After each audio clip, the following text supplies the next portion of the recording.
Is the epicenter of this catastrophic crime crisis we're seeing across the country.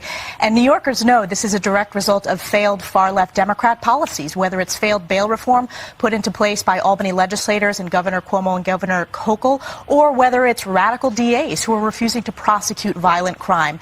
Democrats, their response has been interesting and it's been very telling. They want to silence these victims of crime. We want to give them a voice. They deserve a voice to make sure that the American people and every New Yorker knows that there are consequences that are devastating to these failed policies. Elise Stefanik stopped by Fox and Friends to discuss the Democrat crime crisis that's evident in nearly every Dem-run city in the nation. New York is the epicenter, Stefanik says. New York is the epicenter of this catastrophic crime crisis. Democrats, their response has been interesting and been very telling. They want to silence these victims of crime. We want to give them a voice.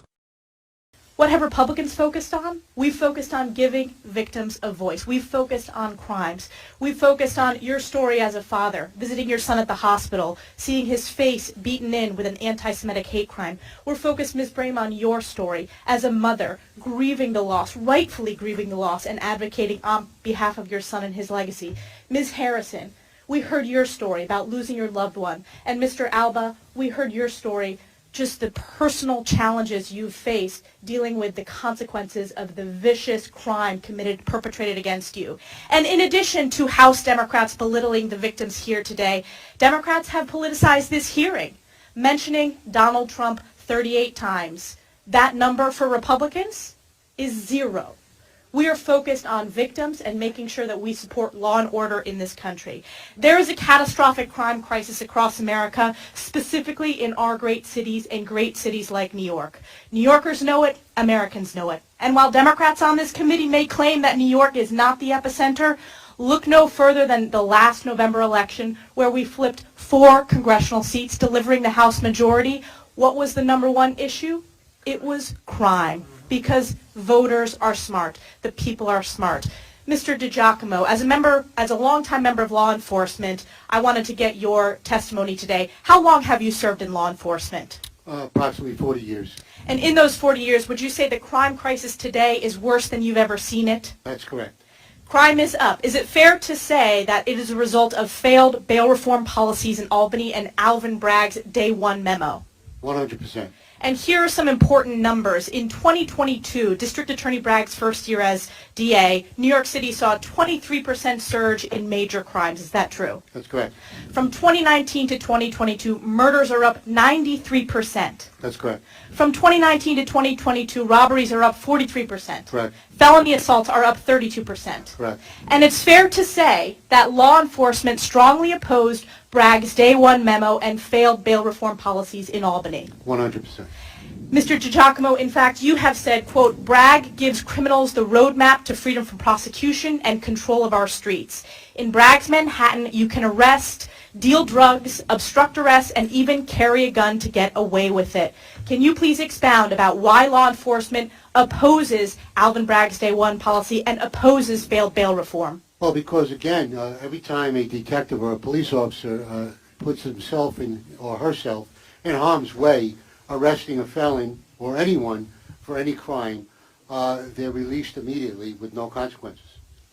Mr. Borgen, as a family member of a victim of a heinous violent crime, your son, as you talked about, was a victim of a violent anti-Semitic hate crime committed at a pro-Israel event. Your son was jumped, beaten, and sprayed with mace.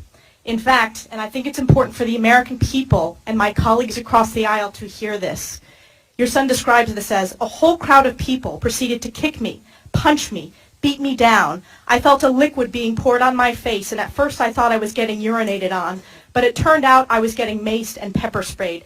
My face was on fire. That pain was worse than the concussion and all this other stuff that followed. And yet the attacker said, if I could do it again, I would do it again. And yet, District Attorney Alvin Bragg gave him a sweetheart deal. What is your message to District Attorney Alvin Bragg? Well, the man is incompetent, obviously, in the big scheme of things. But unfortunately, our hands are tied.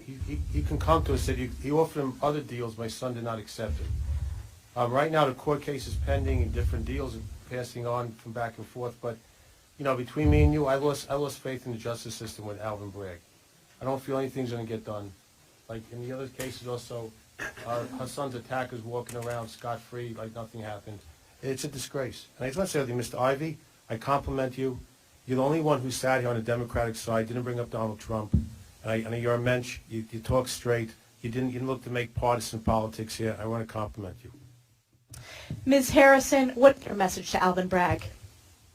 I'm a walking example of not ever being whole 18 years after losing a loved one under horrific circumstances and not seeing justice. My life will never ever be complete without Kevin, and knowing that the murderers' families are walking free, spending Christmases and Easters with their family is it's beyond comprehension.